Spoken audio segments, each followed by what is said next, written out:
चलो देखो फिर से एक बार, है ना। फिजिक्स अप्लाइड फिजिक्स सेकंड का first chapter structure of atom and atomic spectrum, ठीक है। एटॉमिक स्पेक्ट्रम इसका सेकंड पार्ट मान लीजिए, तो हम लोग फर्स्ट पार्ट में चलेंगे and first part he structure of atom. Structure of atom का मतलब परमाणु की संरचना, यानी परमाणु क्या होता है, वो कैसे बनता है, उसके कौन कौन से मॉडल आए, वो सब कुछ क्या करना है हमें इस चैप्टर के अंतर्गत हम इसका अध्ययन करने वाले हैं। तो सबसे पहले चीज़ तो what do you mean by atom. Atom होता क्या है, यानी कि इसे हिंदी में कहते हैं परमाणु, ठीक है। तो देखिए, atom is the smallest unit of any substance which contain all its properties, यानी कि किसी भी सब्सटेंस या मैटर पदार्थ का छोटे से छोटा वह हिस्सा जो कि उसके सभी गुणधर्मों को जिसमें कि विद्यमान रहते हैं या जो उनको कंटेन करके रखता है, दैट इज कॉल्ड एटम। मैंने भी एग्जांपल दिया था, जैसे कि अगर मैं चौक की बात करूंगा तो चौक का एटम जो होगा उसमें इस चौक के सभी गुणधर्म मौजूद होंगे। इसी प्रकार स्टील का एटम होगा तो उसमें स्टील के, माना कि कोई कॉपर का एटम है तो उसमें कॉपर के सभी गुणधर्म विद्यमान होते हैं, ठीक है जी। एटम्स जब मिलते हैं तो एटम से मिलके बनते हैं मॉलिक्यूल्स। मॉलिक्यूल्स जब फर्दर जुड़ते हैं तो मॉलिक्यूल से मिलके बनते हैं आपके क्या बनेंगे आगे, मैटर या कोई भी पदार्थ। यानी अगर मैं जस्ट मैं एग्जांपल ले रहा हूँ, कॉपर की बात करूँ या ऑक्सीजन की बात करूँ, चलो और इजी में आता हूँ, यदि मैं ऑक्सीजन गैस की बात करूँ, ठीक है, तो O2 लिखते हैं उसे हम। O2 में क्या होता है, एक एटम ऑक्सीजन का प्लस सेकेंड एटम, तो ये दो एटम मिलते हैं और एक मॉलिक्यूल बनाते हैं ऑक्सीजन का। समझ में आ रहा है। और ऑक्सीजन के मॉलिक्यूल जब मिलेंगे तो क्या बन जाएगा, लास्ट में आपका बन जाएगा ये ऑक्सीजन गैस, ठीक है जी। एटम समझ गए, आगे बढ़ूं। अब देखिए एटम के बारे में, देखो अब एटम के बारे में फर्दर स्टडीज करने के लिए ध्यान देना, एटम को क्यों स्मॉलेस्ट यूनिट बोलते हैं। हालांकि अब तो रिसर्च काफ़ी आगे बढ़ गई है, पर फिर भी एक बात देखो, एटम को अगर हम फर्दर ब्रेक करेंगे या एटम में से अगर कोई चीज़ निकल गई, माना कि जस्ट मैं बता रहा हूँ कि एटम से माना इलेक्ट्रॉन निकल गया, तो एटम की प्रॉपर्टी और स्ट्रक्चर ही चेंज हो जाता है। 7 में N होता है, ये पढ़ा है, नाइट्रोजन। 6 में क्या होता है, कार्बन, ठीक है। अगर यहाँ से एक इलेक्ट्रॉन निकल गया, जस्ट मैं बता रहा हूँ आपको, अगर यहाँ से इलेक्ट्रॉन निकल जाए तो क्या हो जाएगा, ये कार्बन नहीं रहेगा। तो जबकि उसका कार्बन का जो एटम है वो सारी प्रॉपर्टीज अगर कंटेन करेगा, जबकि वो एटम के फॉर्म में रहे। एटम से अगर कुछ निकाल दिया हमने, इलेक्ट्रॉन वगैरह कुछ निकल गए, तो कुछ और ही चीज़ वो बन जाता है, उसकी प्रॉपर्टी चेंज हो जाती है। क्लियर, आगे बढ़ूँ। चलो देखो, अब देखो एटम के बारे में फर्दर स्टडीज़ करने के लिए 3 मॉडल हमारे पास हैं जो हमारे सिलेबस में है, जिनमें पहला मॉडल है आपका दैट इज थॉमसन्स मॉडल। वैसे तो मॉडल कई हैं, पर आपके सिलेबस में 3 मॉडल हैं, ठीक है। दूसरा मॉडल रदरफोर्ड मॉडल,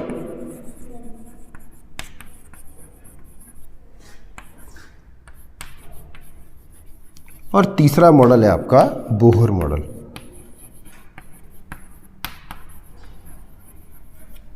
ठीक है, यानी कि एटम के बारे में अगर हम उसका स्ट्रक्चर का अध्ययन करें तो 3 मॉडल आपके पास हैं जो आपके सिलेबस में है। वैसे तो कई मॉडल हैं, पहला है थॉमसन मॉडल, दूसरा है आपका रदरफोर्ड मॉडल, तीसरा है आपका बोहर्स मॉडल। तो हम क्रमानुसार इन तीनों का अध्ययन करेंगे। एक चीज़ और, एटम की खोज किसने की, किसी को पता है? Who is the founder of atom? लिख लो।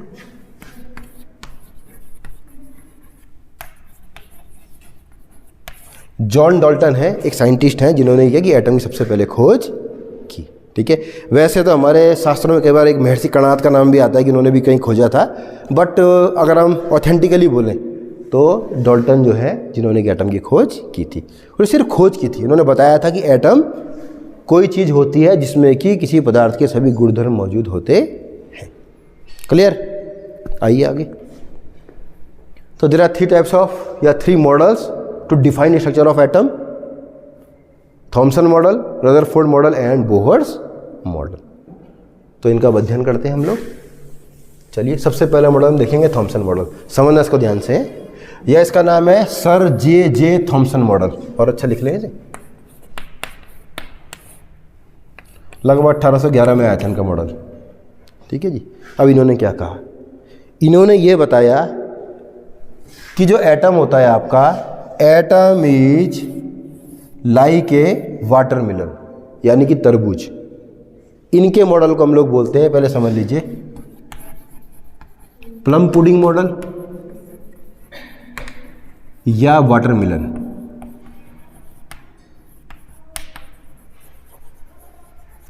ठीक है, इनके मॉडल को इन दो नामों से भी जाना जाता है। वाटरमेलन का मतलब क्या होता है, तरबूज।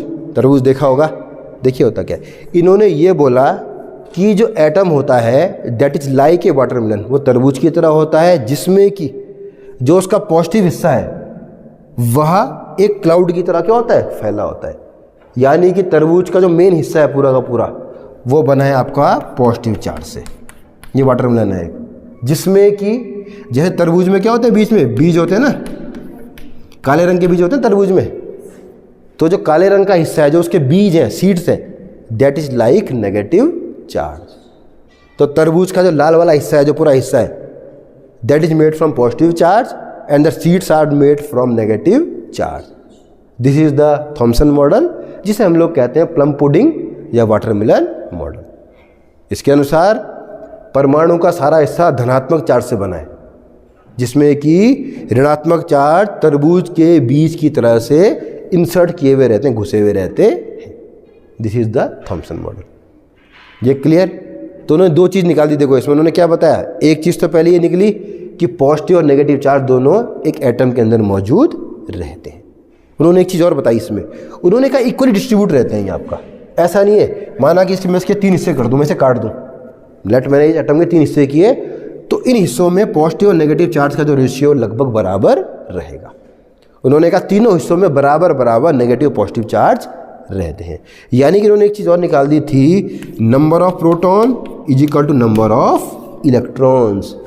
यानी कि पॉजिटिव आयन नेगेटिव आयन बराबर है, that's why atom is neutral.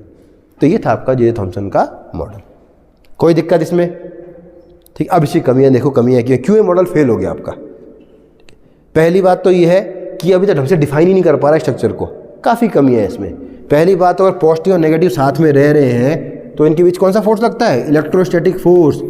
Positive और नेगेटिव चार्ज के बीच इलेक्ट्रोस्टैटिक फोर्स लगता है। तो ये उस फोर्स के तहत एक साथ रह कैसे रहे, पहले तो एक दूसरे को क्यों आपस में कोलाइड करके डिस्ट्रीब्यूट नहीं कर दे रहे, नष्ट नहीं कर पा रहे। पहली चीज़ तो ये समस्या इसमें आ रही है आपकी। दूसरी बात, जो इसमें स्टेबिलिटी है वो क्यों स्टेबल है एक एटम? अगर ऐसा है तो स्टेबल कभी होना ही नहीं चाहिए, इसको ये तो अनस्टेबल हो जाना चाहिए। अगर पॉजिटिव नेगेटिव में साथ में रख दोगे तो चिपक जाएंगे आपस में सारे के सारे, अनस्टेबल हो जाएगा। तो ये सब डिफाइन नहीं कर पाया। एक चीज़ और आ गया कि स्पेक्ट्रम बोलते हैं उसे, वो तो मैं अगले उसमें पढ़ाऊंगा मैं। स्पेक्ट्रम को डिफाइन नहीं कर पाया, तो ना तो इसको ठीक से शेप को डिफाइन कर पाया इसकी। ठीक है जी। दूसरी बात की इलेक्ट्रॉन घुसे हैं तो कहाँ पे? आप कह रहे हो बीच में तरबूज के बीज की तरह है, तो बीज में कहाँ पे है? तो तरबूज तो अलग अलग, तरबूज के बीज भी क्या होते हैं, अलग अलग तरह से एम्बेडेड होते हैं। किसी तरबूज के बीज कुछ और तरीके से होते हैं, किसी के कुछ और तरीके से होते हैं। तो स्ट्रक्चर को डिफाइन नहीं कर पाया, साइज को डिफाइन नहीं कर पाया, और स्टेबिलिटी को डिफाइन ये नहीं कर पाया। क्या चीज़ बताई इसने? अच्छी बात क्या थी? एक तो सर्कुलर शेप बताई इसने, पहली चीज़। पॉजिटिव नेगेटिव दोनों आयन होते हैं, ये खोज लिया। और तीसरी चीज़ जो उन्होंने खोजी आपकी, वो ये खोजी कि नंबर ऑफ प्रोटॉन और इलेक्ट्रॉन क्या होते हैं, बराबर होते हैं। 3 चीज़ ध्यान रखना। जे थॉमसन वही है जिन्होंने इलेक्ट्रॉन की खोज की है। Electron is founded by J Thomson. ठीक है, वो आगे पढ़ेंगे हम। क्लियर? तो ये पहला आपका मॉडल है। अगला मॉडल देखिए, जो कि इंपॉर्टेंट मॉडल है, आप लोगों ने पढ़ा भी होगा ये शायद पहले, और यहाँ से पूछना भी स्टार्ट करेगा आपको। ठीक है, अगला देखिए, रदरफोर्ड्स मॉडल।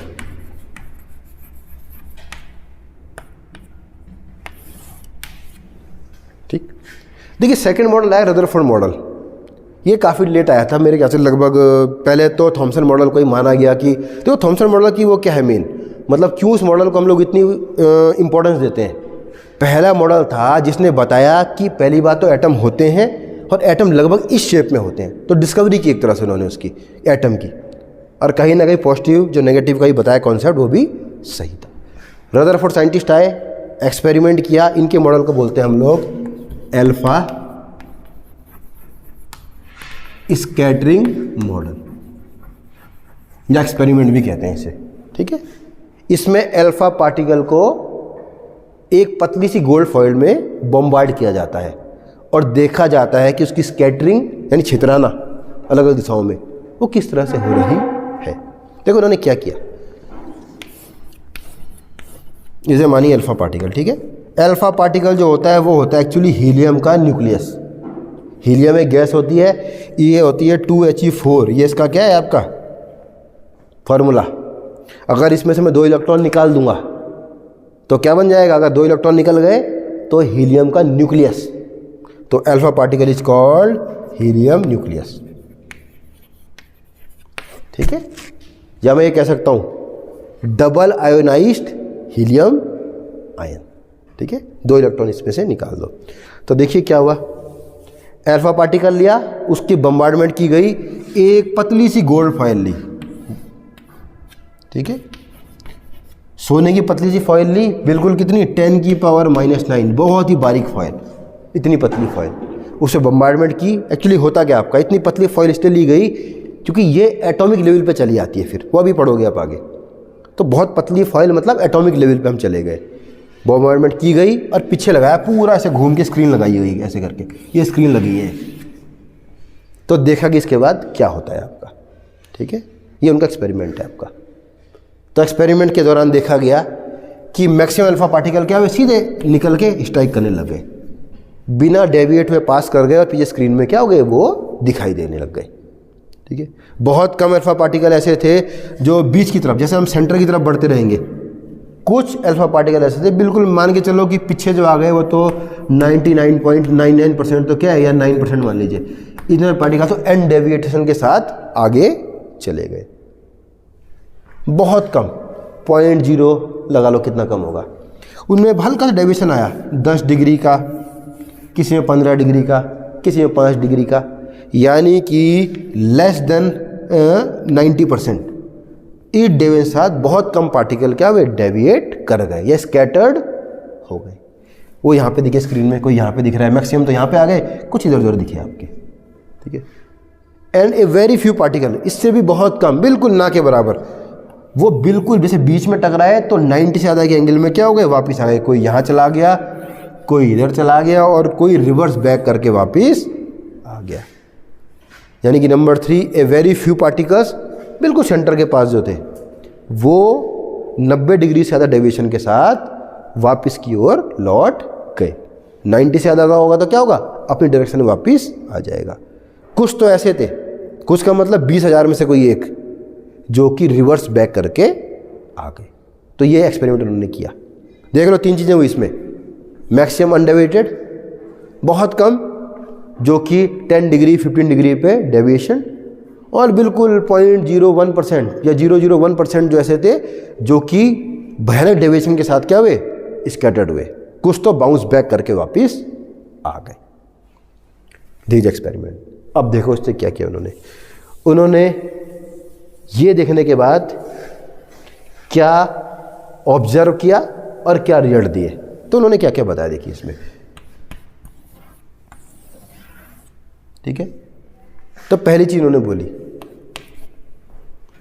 फर्स्ट रिजल्ट जो रदरफोर्ड मॉडल का निकला वो यह था कि क्योंकि अगर मैं ऐसे एक एटम मानूं, ये एटम है लेट,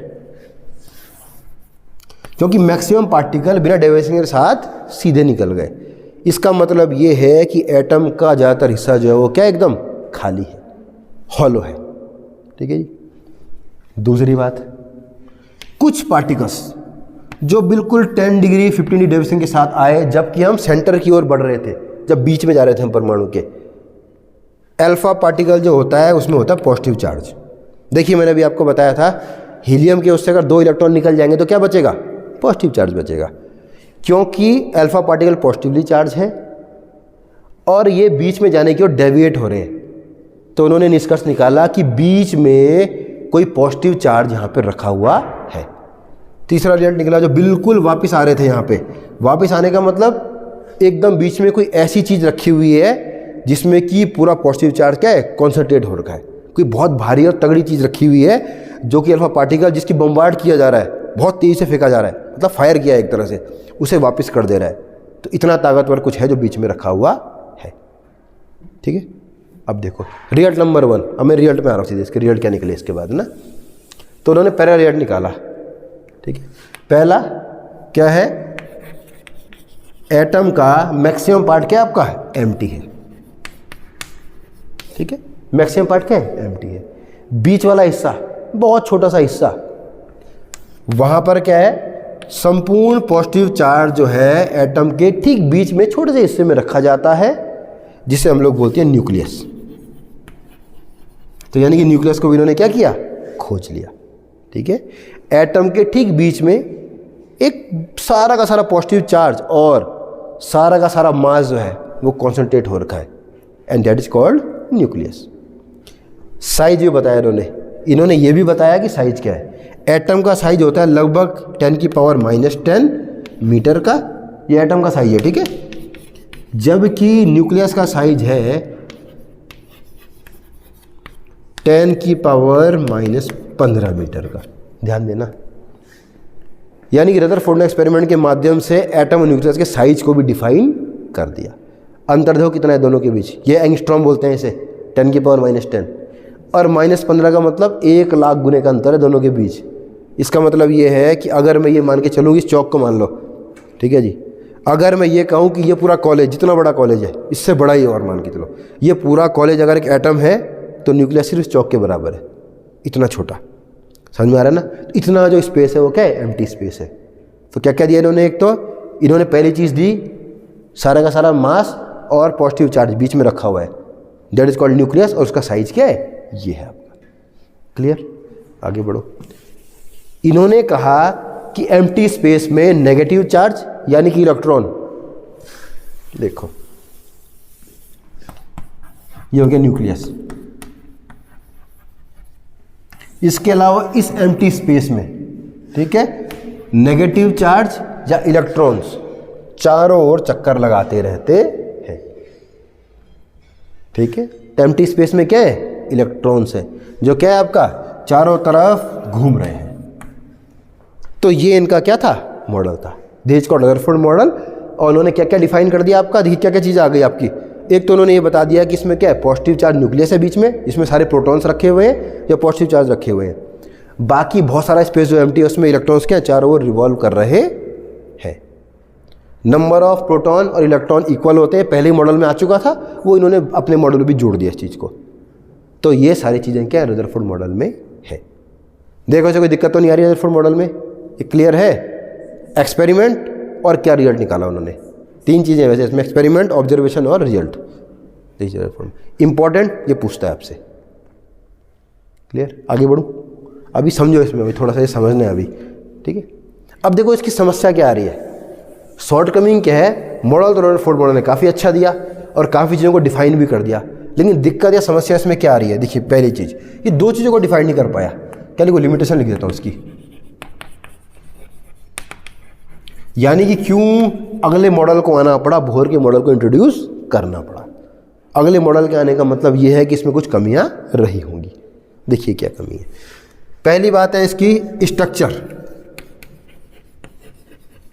ये स्ट्रक्चर को डिफाइन नहीं कर पाया एक्चुअली ठीक से। देखिए बीच में न्यूक्लियस पॉजिटिवली चार्ज, चारों ओर घूम रहे हैं, ये मान लो बहुत बड़ा स्पेस है, ये परमाणु इतना बड़ा स्पेस है, ये इतना बड़ा स्पेस बहुत बड़ा है, मैं इतना बना रहा हूँ फिलहाल, है ना।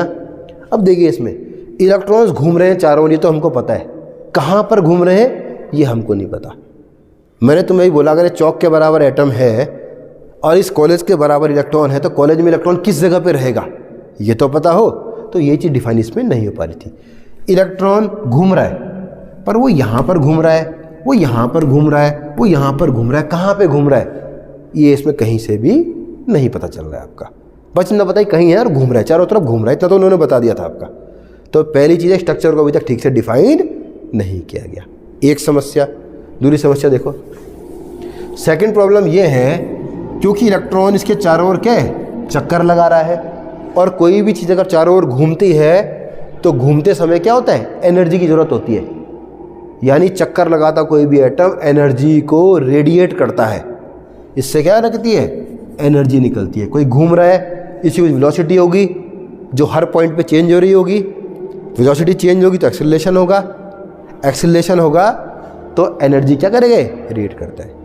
मैक्सवेल एक साइंटिस्ट थे, ये मतलब ऐसी बात है, तुम्हारे सिलेबस में नहीं है। उन्होंने ये बताया था कि कोई भी चीज़ अगर घूम रही है तो क्या करती है, वो चीज़ आपकी एनर्जी को रेडिएट करती है। कोई चार्ज पार्टिकल, इलेक्ट्रॉन या चार्ज पार्टिकल एनर्जी को रेडिएट करेगा। जब एनर्जी को रेडिएट करेगा तो इसकी एनर्जी क्या हो जाएगी, कम हो जाएगी, कम होगी, कम होगी और कम होगी, और लास्ट में क्या करेगा, इसके अंदर घुस के ही अपने को ख़त्म कर लेगा। समझ में आ रहा है ना? तो दो चीज़ें देखो, एक तो एनर्जी रेडिएशन होगा इसका, और इसका स्पेस कम होगा तो ख़त्म हो जाएगा। तो अगर ये ख़त्म हो गया तो एटम ही ख़त्म हो गया आपका। अगर नेगेटिव पॉजिटिव ख़त्म हो गया तो एटम ख़त्म हो जाएगा। तो दूसरी चीज़ जो है ये स्टेबिलिटी, इसको भी डिफाइन नहीं कर पाया कि क्यों आपका कोई भी एटम स्टेबल होता है, वो ख़त्म नहीं होता। इनके मॉडल के अनुसार तो स्टेबल ही नहीं होना चाहिए, कुछ समय बाद तो ख़त्म हो जाएगा आपका। समझ रहे हो? तो ये दो ड्रॉबैक है। इसमें भी थोड़ा सा और समझाऊंगा मैं, इस पॉइंट को और समझो, स्टेबिलिटी को इसके थोड़ा सा और। ये क्लियर? ठीक है, अब समझना एक चीज़ और। अब मैं थोड़ा सा आपको आगे की ओर ले जा रहा हूँ, जो आप आगे पढ़ने वाले हो उसमें। देखिए, अगर इलेक्ट्रॉन कम हो रहा है यूँ करके और एनर्जी को रेडिएट कर रहा है, पहली चीज़ ध्यान रखना, जब भी एनर्जी रेडिएट होती है तो that is in the form of radiation, या मैं ये कहूँ in the form of photon. ये फोटोन के रूप में रेडिएट होती है आपकी, रेडिएशन के रूप में। तो अगर मैं एक पर्दे में इसको देखूंगा, ठीक है, इसी को स्पेक्ट्रम बोलते हैं एक्चुअली, वो आगे पढ़ोगे तुम लोग, जो अगला टॉपिक है स्पेक्ट्रम। जो रेडिएशन जो निकलता है ना, दैट इज कॉल्ड स्पेक्ट्रम। अगर हम पर्दे में उसे ले लेंगे